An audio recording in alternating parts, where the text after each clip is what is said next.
Hi, my name is Richard Lee. I'm the editor of Angling Science Fishing newspaper.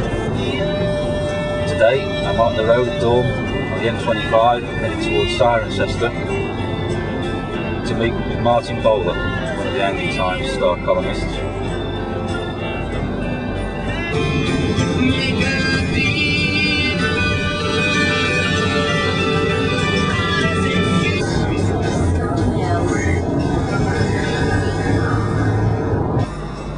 So we're here at Isis Lakes, part of the watermark fishery.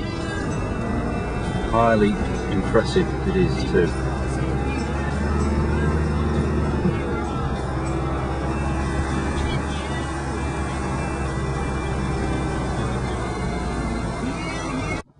So here we are, welcome to Bradley's. Let's go and find Martin Bowler. Hello Martin. Hello Dickie, how you doing mate? Good fella. I've got all the boat ready. So you ready for some fishing? Ready for some piking. Have we got any chances today, do you think? Yeah, I don't think it'll be too bad as long as this wind keeps down. We've got all the boat loaded up, we've got an electric motor, we've got an echo sounder, really important. We've got to have the echo sounder. Otherwise we won't know where we're going out on the lake. And important on this boat is to make sure, because it's fairly small, that everything's organised. So I've organised it all. We've got plenty of space in that middle where we're going to land the fish, I hope. But yeah, let's get out there and give it a go really. It's a bit untapped, it's a huge lake. They've only ever fished a few swims around the corner before. So we've got special permission to fish the rest of the lake. And it's all going to be opened up to pike anglers, a lot of it, certainly on that far bank. So it's going to be a lot better than it ever was before up here.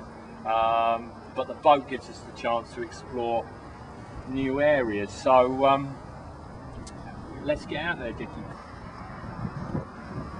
Well, we've arrived at our first spot. There's been some greaves work in this bay, and although it's at the back of the wind, I still think the roach will be here. They don't tend to follow the wind this time of year because it's the coldest bit of the bank. I reckon this will be the warmest area. So, I've got a live bait rod out already, and I'm going to put out dead bait rod. Very simple rig, smelt first as bait, brilliant bait. Not many pike can resist that. Just straight on, size 6 treble hooks. Semi-barbless. Nick one in the back of the tail and the other one with the barb on. Just find the barb into the flank like so. Bait's still frozen from a cool bag so it'll cast better. And really 28-pound green wire, 3 × 2 swan shot, that just holds it on the deck. And then I've got a nice big float so I can see it clearly, and that's running up and down on the line, and a bead just stopping it from trapping onto the swivel, and that goes all the way up to a float stop that I've set at about 14 foot, which is about 2 foot over depth. I'm going to cast this out on an area just drops away after this plateau where we're anchored up on. Put this out and hopefully there'll be a pike sniffing around. So let's get it out there.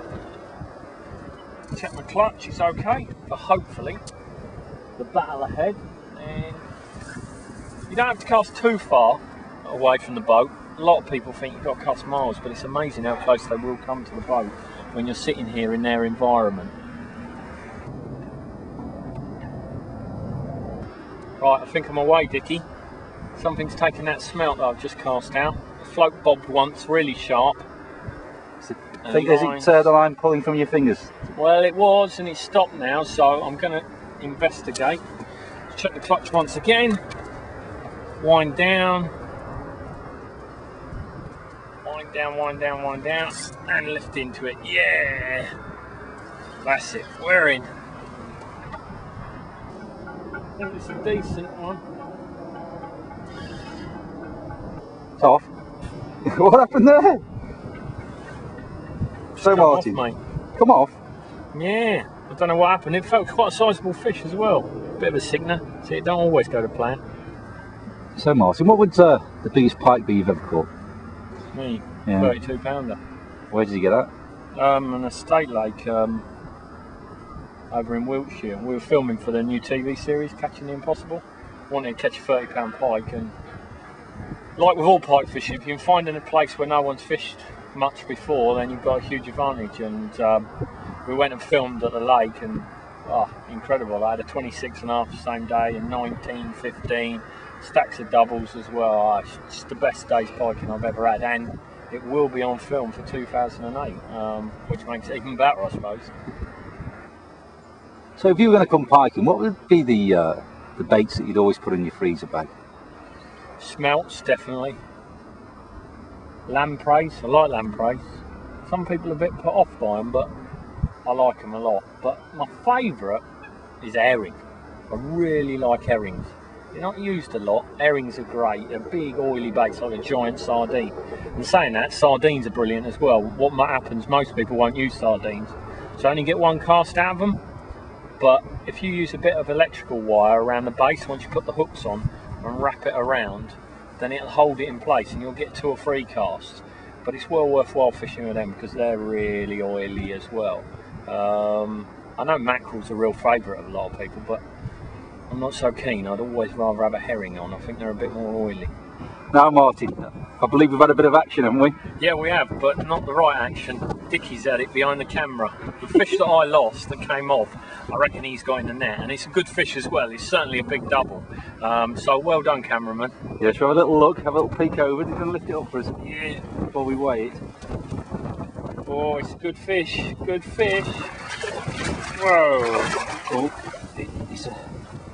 Well, I think we should get him out first and unhook him, I reckon. yeah, and then we'll see how big it weighs. The good thing about these nets, it's got such big holes, you don't get the hooks caught up in them. They're brilliant, these are, for on the boats. Are they salmon net? Yeah, it's a salmon net, a wick-locked salmon net. Much better than a normal carp net. A normal carp net now, it would just be completely trashed. So, well worth it. Let's get it in the boat and get it returned. That's a good fish you got there, Dickie, and look how fat it is. Let's get the hooks out. That's the first thing we need to do. You had that on that big roach deadbait, didn't you? Yeah, it must have been about 6 ounces, 8 ounces. Let's get that hook out. Size 4 hooks. Oh, I can see the other hooks. It's the so fat, the fish though. Yeah. For this time of year, you'd think they don't really fatten up properly till February perhaps. But there's your bait. Big roach dead bait. Still breathing. Right.